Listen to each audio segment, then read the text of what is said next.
আমরা গেছিলাম বিশচন্দ্রপুরে যেয়ে কতটা আনন্দ করলাম আজকে বলবো আপনাদেরকে। আপনাদের দাদা ভাইকে কাঁধে করে নিয়ে বেরিয়ে গেলাম গাড়ির উদ্দেশ্যে। আজকে আপনাদের দাদা ভাই অনেকটাই খুশি। এই যে খুশিটা দিতে পারি অনেক ভালো লাগে আমাকে। সে খুশি থাকলেই আমি খুশি। সে আমাদের জন্য অনেক কষ্ট করে। আপনাদের দাদা ভাই কোনো জায়গা ঘুরতে যেতে পারে না, তাই আজকে নিয়ে যাচ্ছি বিশচন্দ্রপুরে। তাকে যে খুশিগুলো দিতে পারি শুধুমাত্র আপনাদের ভালোবাসায়। আসলে কোনো জায়গা আমরা যেতে পারি না ঘুরতে। সত্যি বন্ধুরা, আমি অসুস্থ, আমি একই জায়গায় বসে থাকতে পারি না। তো আজকে আমার স্ত্রী আমাকে নিয়ে যাচ্ছে বিশচন্দ্রপুরে ঘুরতে। আমি অনেকটাই খুশি, যেহেতু যাব ঘুরতে অনেকদিন পরে। আর ঘুরতে যেতে সবাইকে ভালো লাগে, আপনারা সবাই জানেন। আমাকেও অনেক ভালো লাগছে। আপনাদের আশীর্বাদ আমার মাথার উপরে আছে, তাই হয়তো আমি সেই জায়গা যেতে পারি যে জায়গা আমার মন চায় যেতে। আজকে আমরা সবাই ফ্যামিলি মিলে যাচ্ছি বিশচন্দ্রপুরে ঘুরতে। এখানে আমার মা আছে, আমার জেঠিমা আছে, আমার স্ত্রী আছে, আর আছে আমার বোন, আর আছে আমার বোনের শাশুড়ি মা। আমরা আজকে ঘুরতে যাচ্ছি বলে আমাদের পাড়ার সবাই আমাদেরকে আগাতে বলতে আজকে আমাকে অনেকটাই খুশি লাগছে। সবই ভালোবাসা আশীর্বাদে।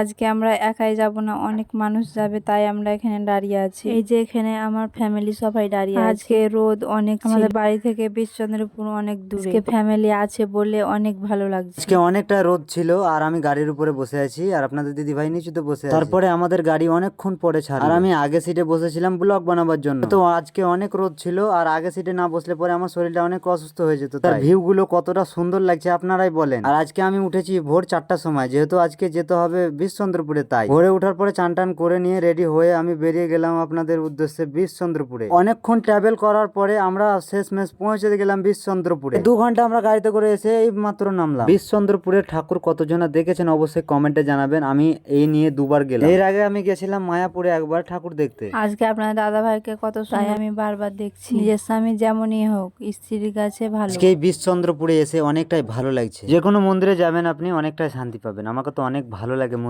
ঘুরতে যাবার ইচ্ছে হলে পরে আমি মন্দিরে ঘুরতে যাই, যেহেতু আমাকে অনেক ভালো লাগে মন্দিরে। তাই মন্দির একটা শান্তি, যেহেতু সেখানে দেবতার পুজো হয়। তাই এর আগে আমি অনেক মন্দিরে গেছি ঘুরতে। আর আজকে আমাদের সঙ্গে 4খান গাড়ি এসেছে, যেহেতু অনেক গ্রামের মানুষ আমাদের সঙ্গে এসেছে। ফ্যামিলির জন্য একটা গাড়ি ছিল আলাদা। এবার উঠবো আমরা মন্দিরে। দাদা ভাই থাকলো নিচুতে, আমরা উঠলাম মন্দিরে। আমাদের সঙ্গে অনেক মানুষ। মন্দিরে যেতে কার না ভালো লাগে। গেটের কাছে মাথা ঢুকে উঠে গেলাম মন্দিরে। প্রবেশ করার পর কত সুন্দর লাগছে আপনারাই দেখেন। এর আগে গেছিলাম মায়াপুরে। আপনারা সবাই জানেন মায়াপুর জায়গাটা অনেক সুন্দর। এই যে দেখতে পাচ্ছেন আমার ননদ আর আমি একসঙ্গে ঘুরছি। আমাদের দুজনকে দেখতে কেমন লাগছে অবশ্যই জানাবেন। আপনারা অনেকেই আমাদের ভিডিও দেখেন আর ভিডিওতে অনেক সুন্দর সুন্দর কমেন্ট করে। আমার স্বামীকে নিয়ে আমি 7 বছর থেকে কষ্ট করছি, আর 5টা মেয়ের মতন আমি ছেড়ে চলে যাইনি। অনেকক্ষণ ঘোরার পরে আমাদেরকে খেতে দিল।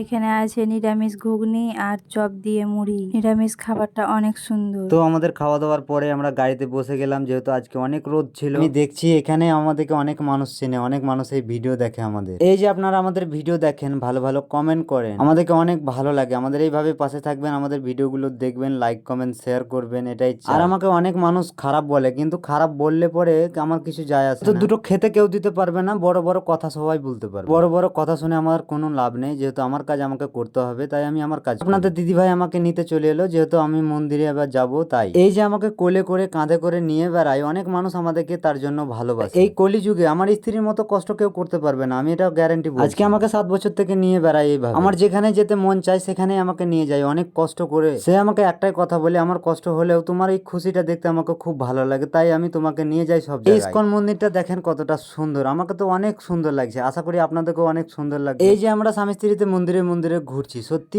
অনেক ভালো লাগছে আমাদের। অন্য মেয়ে হলে হয়তো বলতো কি না আমি তোমার সঙ্গে যাব না, তোমার সঙ্গে গেলে পরে আমি অপমান হয়ে যাবো। আমার স্ত্রী সেটা ভাবে না, আমাকে নিয়ে সে অনেক গর্ব করে। আর এই যে দোকান পাশার গুলো দেখতে পাচ্ছেন, কতটা সুন্দর সুন্দর জিনিস আছে এই দোকানে, অনেক সুন্দর লাগছে আমার। তুলসী মালা থেকে গীতা থেকে অনেক ঠাকুরের ছবি পাবেন। এই যে মাটির গোপাল গুলো করা আছে, অনেক সুন্দর লাগছে। তো এখানে কিছু আমরা সামান নিয়ে নিলাম বাড়ির জন্য। আর আজকে অনেক রোদ ছিল, তাই আমি একটু ছাওয়াতে বসে আছি দোকানের পাশে। দোকানের পাশ থেকে মন্দিরটা কতটা সুন্দর লাগছে আপনারাই বলেন। বিশচন্দ্রপুরের ইসকন মন্দির। ইসকন মন্দিরটা অনেকটাই বড়। আমরা অনেকক্ষণ ঘোরার পরে এবার চলে এলাম আমরা খেতে গেলে আপনাদেরকে একটা করে কুপন কাটতে হবে। এখানে খাবারের মধ্যে আছে নিরামিষ। নিরামিষ খাবার খেতে অনেককেই ভালো লাগে, আমি সেটা জানি, আমাকেও অনেক ভালো। মন্দিরটা দেখছেন, এই মন্দিরটা 12টার সময় বন্ধ করে দেয়, আবারও 3টার সময়তে খোলে। স্ত্রী অনেক সুন্দর সুন্দর করে খেলো, অনেক ভালো লাগলো তাকে, সেই বলছে এই যে প্রসাদ অনেক ভালো লাগলো আমাকেও খেতে, সত্যি অসাধারণ। মানে যদি আপনি নিরামিষ না খান তো আপনি আর কি খেলেন, নিরামিষ খেয়ে দেখবেন, দেখবেন কতটা সুন্দর লাগে। খাওয়া দাওয়া করার পরে আমরা বেরিয়ে গেলাম বাড়ির উদ্দেশ্যে। আমাদেরকে 2 ঘন্টা জার্নি করে যেতে হবে, তাই ছিলাম আমরা 2 ঘন্টা জার্নি করে যেতে হবে আমাদেরকে, 2 ঘন্টা জার্নি।